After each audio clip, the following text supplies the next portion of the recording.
बुद्ध अपने प्रवचनों में उनके शिष्यों को बहुत सी कथाएं सुनाते थे। यह कथा भी उन्हीं में से एक है। कभी किसी काल में किसी नगर में राम और श्याम नामक दो धनी व्यापारी रहते थे। वे दोनों ही अपने धन और वैभव का बड़ा प्रदर्शन करते थे। एक दिन राम अपने मित्र श्याम के घर उससे भेंट करने के लिए गया। राम ने देखा कि श्याम का घर बहुत विशाल और 3 मंजिला था।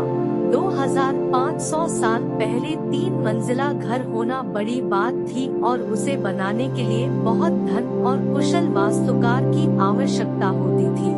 राम ने यह भी देखा कि नगर में सभी निवासी श्याम के घर को बड़े विस्मय से देखते थे और उसकी बहुत बड़ाई करते थे। अपने घर वापसी पर राम बहुत उदास था कि श्याम के घर ने सभी का ध्यान खींच लिया था।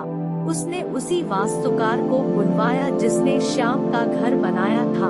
उसने वास्तुकार से श्याम के घर जैसा ही 3 मंजिला घर बनाने को कहा। वास्तुकार ने इस काम के लिए हामी भर दी और काम शुरू हो गया।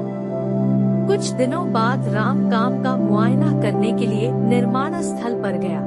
जब उसने नींव खोदे जाने के लिए मजदूरों को गहरा गड्ढा खोदते देखा तो वास्तुकार को बुलाया और पूछा कि इतना गहरा गड्ढा क्यों खोदा जा रहा है। मैं आपके बताए अनुसार 3 मंजिला घर बनाने के लिए काम कर रहा हूँ।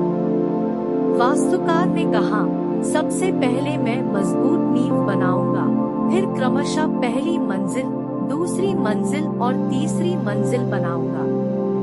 मुझे इस सब से कोई मतलब नहीं है। राम ने कहा, तुम सीधे ही तीसरी मंजिल बनाओ और उतनी ही ऊंची बनाओ जितनी ऊंची तुमने श्याम के लिए बनाई थी। नींव की और बाकी मंजिलों की परवाह मत करो। ऐसा तो नहीं हो सकता, वास्तुकार ने कहा। ठीक है, यदि तुम यह नहीं करोगे तो मैं किसी और से करवा लूंगा, राम ने नाराज होकर कहा। उस नगर में कोई भी वास्तुकार नींव के बिना वह घर नहीं बना सकता था, फलतः वह घर कभी न बन पाया। अतः किसी भी बड़े कार्य को संपन्न करने के लिए उसकी नींव सबसे मजबूत बनानी चाहिए एवं काम को योजनाबद्ध तरीके से किया जाना चाहिए।